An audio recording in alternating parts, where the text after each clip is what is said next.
Welcome to the State of Wisconsin webinar for in-person interpretation services for American Sign Language and Foreign Language. Before we begin, a few things that you need to know. All participants have been muted. If you have a question, you may submit a question via the online webinar using the Q&A feature. However, all questions will be held and responded to via a posting which will appear on the State of Wisconsin e-Supplier portal during the week of May 14th. A recorded copy of this webinar will also be posted to the Wisconsin e-Supplier portal. The State of Wisconsin will be releasing requests for bid for in-person interpretation services in the near future. In addition, there will be other related language requests for bids that will be released soon. We need you.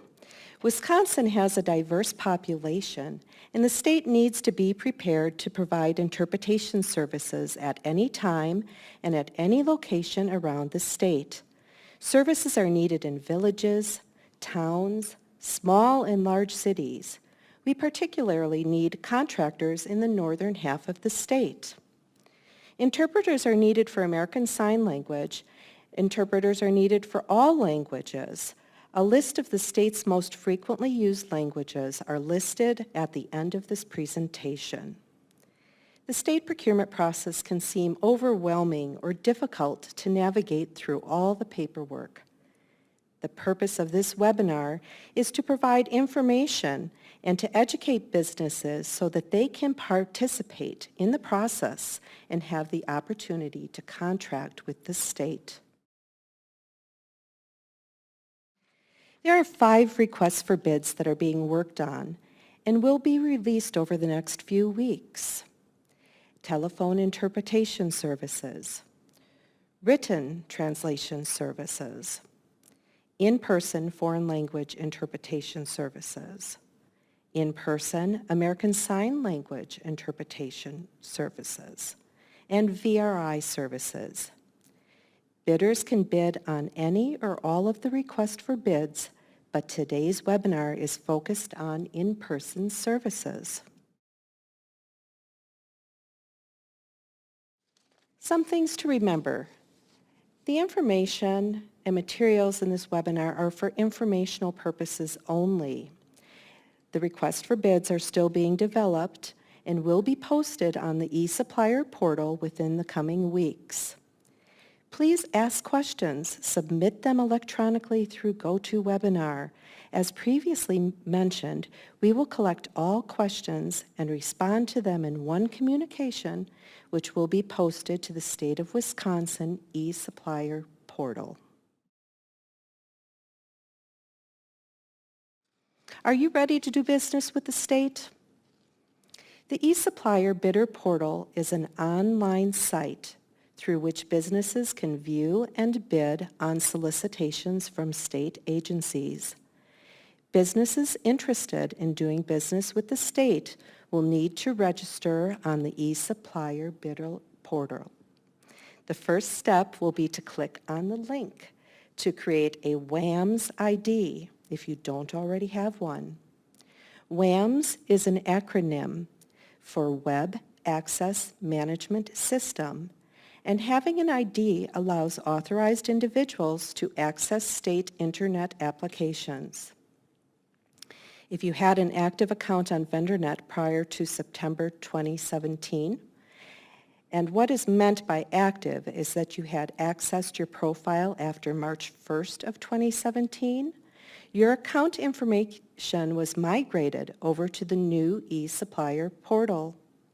It should be noted, although your information was migrated, you would still need to create a WAMS ID. After you have created an account and have logged in, you need to select NIGP codes that match the services you are interested in providing to the state.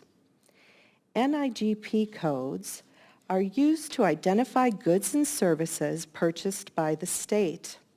This is a very important step you must do so that you will receive automatic notices of opportunities to do business with the state.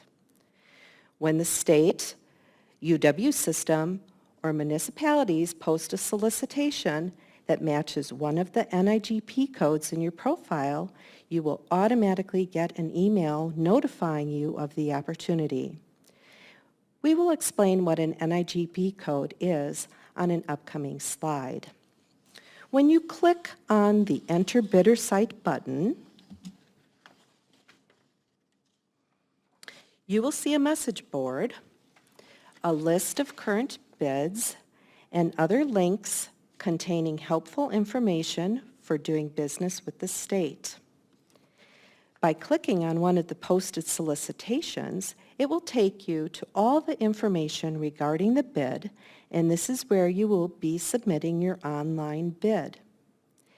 At the current time, the state will still accept paper bids. However, the preferred method for responding to a bid is through the eSupplier portal. If you have any questions regarding the eSupplier portal, there are hyperlinks shown on the portal. What is an NIGP code? The National Institute of Government Purchasing has developed a method to classify products and services procured by state and local governments in North America. Some examples of NIGP codes, which may be used with the upcoming bids, are shown on this slide.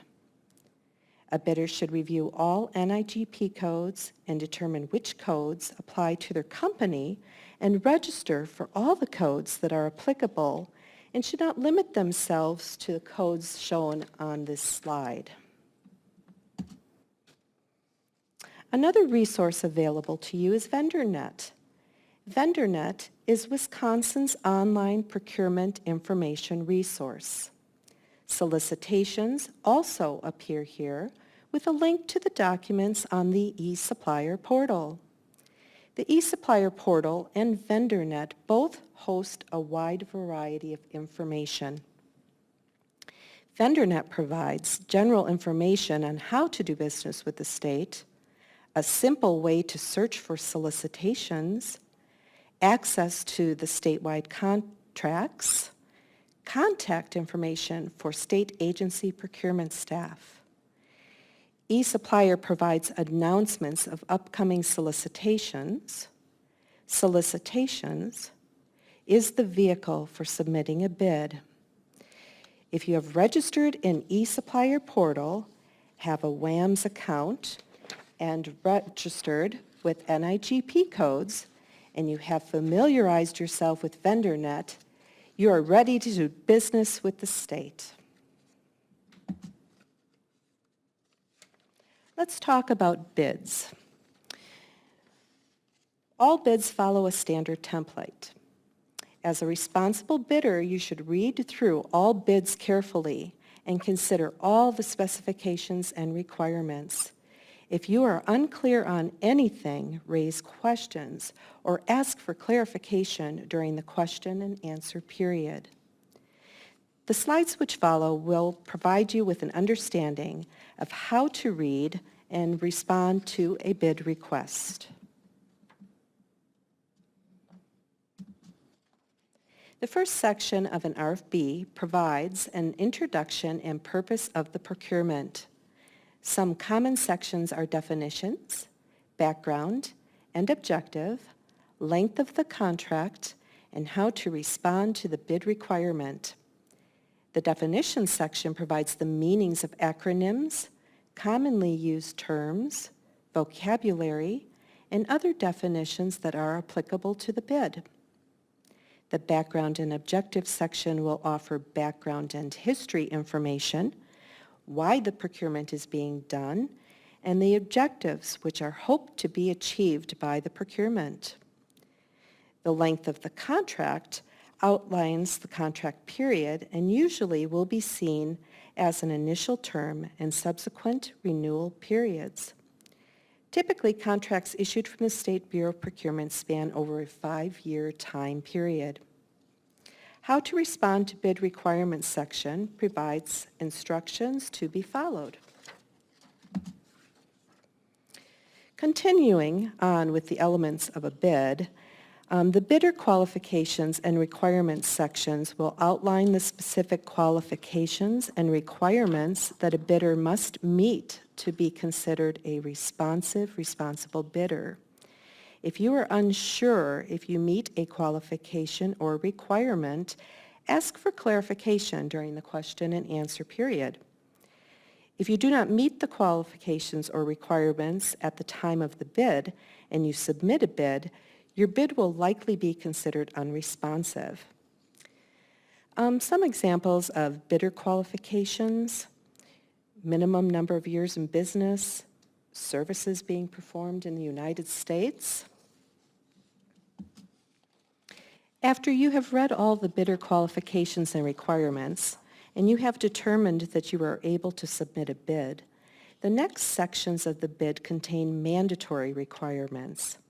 Again, as we learned with the bidder qualifications and requirements, if you are unable to meet the mandatory requirements, you should not submit a bid, as your bid will be considered unresponsive. The mandatory requirements can be in the form of general requirements, technical requirements, or performance requirements. The mandatory requirements are considered the core of the bid. Bidders should read the requirements thoroughly. If you have questions or need clarification, do so through the question and answer period. The special terms and conditions section of the bid will contain any additional terms and conditions which will be included in the contract. Some examples of special terms and conditions: access to secure facilities, fraternization or work rules, confidentiality and ethics, payment terms. Bidders are instructed to read these sections carefully. Bid procedure and instructions contains specific instructions relating to the bid. This section contains timeline and deadline information, how to ask questions, how to submit your bid, and any other pertinent information regarding the process to follow. The bid acceptance and award section further describes the procurement process, how it will be awarded, the protest and appeals process, supplier diversity, and other pieces of important information. The required forms section summarizes the necessary forms which should be submitted with your bid.